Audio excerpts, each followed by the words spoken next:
Hi, welcome to another episode of Hot Takes. Now, Keir Starmer. Who the hell's Neil Starmer? Keir Starmer is facing a new headache, a nightmare, in fact, over immigration. A whole bunch of left-wing, predominantly backbenchers, but maybe a couple more senior junior ministers, are warning him that his attempts to reform what they call settlement rights for immigrants could anger Indian, Pakistani, Nigerian, and Bangladeshi voters and could lead to a ballot box drubbing. So, good. If it annoys them, all the best. Don't care. I don't care about Indian, Pakistani, Nigerian, and Bangladeshi voters. I only care about British voters. After all, it's our country. But this whole group of lefties warned that proposals to change what they called the qualification rules for indefinite leave to remain from 5 to 10 years would be, in their choice of words, is cruel and punitive. No, it's not.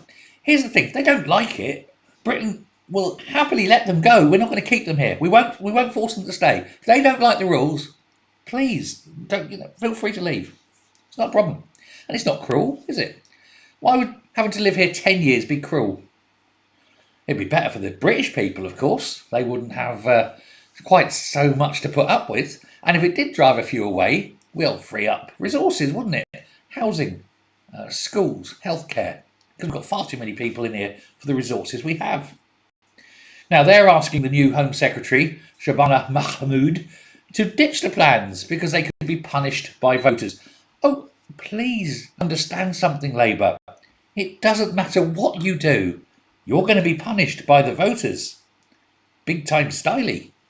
You could cure cancer and feed the world, and it wouldn't matter. You're already done. You might as well go wholesale now and actually sort some problems out that might prove problematic to your immigrant voters. But who cares? They're not going to vote for you anyway. With the rise of the Islamic parties now, that's who they're voting for. This is why Labour are finished. All those areas where you've traditionally relied on, say, Muslim votes, Muslim bloc votes, where the father of the house will sign all the votes within the house from each of his wives and post them in because they're not allowed. They're ladies. They don't get to vote, do they? That era is ending because, well, it probably isn't going to end for the style in which they're going to vote, but they certainly won't be ticking the Labour box. It's the last thing on their mind now. Now, you've got Belle Ribeiro Addy, who had to give up running for the deputy leadership because nobody really likes her. She told ministers that immigrants from the Commonwealth countries, and again, I think we should pull out the Commonwealth. Let it go. It doesn't do anything. It's not important. We have to admit the empire's over, and let's just say, let's destroy the economy, the Commonwealth, and go, bye. You're all big boys now. Go stand on your own 2 feet. And that would just get rid of all that problem, wouldn't it? But those with their British national family members and friends will have views on these issues, she said. Well, yeah, but if they're not British, their views are completely unimportant. Surely.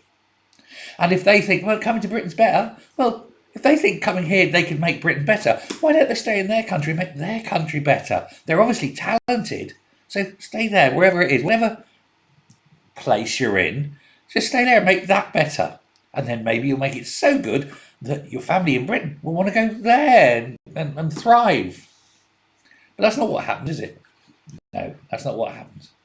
But condemning these interventions, the Tories, what's her name? Katie Lamb. I do have a bit of time for her, to be fair. She said that Labour MPs arguing to keep the qualifying period for indefinite leave to remain at just 5 years show how out of touch they are with the British people. Actually, the British people don't want indefinite leave to remain at all. They basically just don't want any more immigration. We haven't got the resources. You know, when you're building 1.5 million houses and they're all going to go to immigrants, where's the benefit? Literally none. But in extending the ILR to 10 years and changing the conditions is about restoring fairness and respecting the will of the British people, she says. And you know what, Katie Lamb? Damn right, baby. Too damn right. But over 2 million visas have been issued to immigrants between 21 and 24. That's 2 million people that need to be housed, need to be cared for in the NHS, probably need their children to be educated in the state system that's already heaving and creaking, and water and electrical supplies also are starting to struggle. And still the government does nothing. We need a 10-year moratorium on immigration from anywhere. Literally shut the borders, no one comes in. Help people leave. Although those leaving, of course, well, they'll be predominantly British people because this country's going down the pan. And they're going to get out and take their money with them, and good luck. But a 10-year moratorium might just give this country some breathing room in terms of building up resources so that people can have homes, can get a doctor, can educate their children. Wait and see. And of course, with the natural decline of population, that'll help make things better as well. You will have those houses available. They will become more affordable. Britain could thrive by closing the borders. Let me know what you think. It's a divisive subject. I'm not offering an opinion. I'm just giving options. But you tell me. Let me know in the comments below. Bye.